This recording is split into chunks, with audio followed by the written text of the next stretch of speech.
In this video, I'm going to show you how to make an account on ResearchGate. So the first thing you want to do, you want to go to researchgate.net, and then over here you can see the button which says join for free. If you can see it, you can also see it up top over here, top right. It says join for free, so you want to click that. After you've done that, it's going to ask you what type of researcher you are, and you have to put it in, so just answer truthfully. If you're an academic or student, click here. For corporate, government, or NGO, click here. If you're a medical, click here. Or if you're not a researcher, click over here.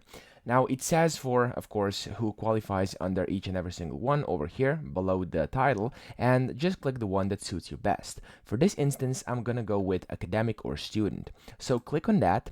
And then here you have to put in your institution and then your department. So of course put that in, and then after you do it, I'm gonna just skip this step really quickly.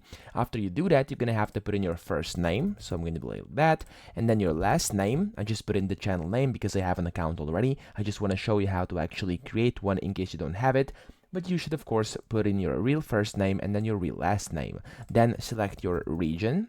There we go. And then your institution email, which is going to be basically your email. I'm going to put in one of my emails. There we go. And then you have to put in your password as well. There we go, like this. And after you've done that, you have to agree to the terms of service, and then you have to agree to this part as well. Now, after you've done it, click on continue.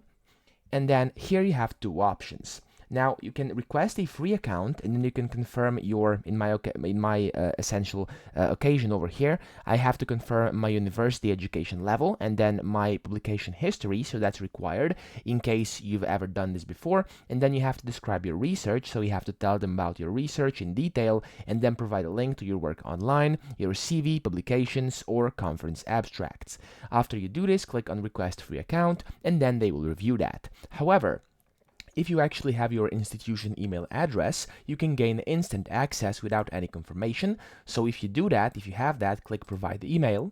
There we go. Put in your email, press continue, and then you'll be prompted to go through the sign up process, and that way you can get your account up and running. So that's pretty much it. I hope this video helped you out. If it did, please subscribe to the channel and help me out as well.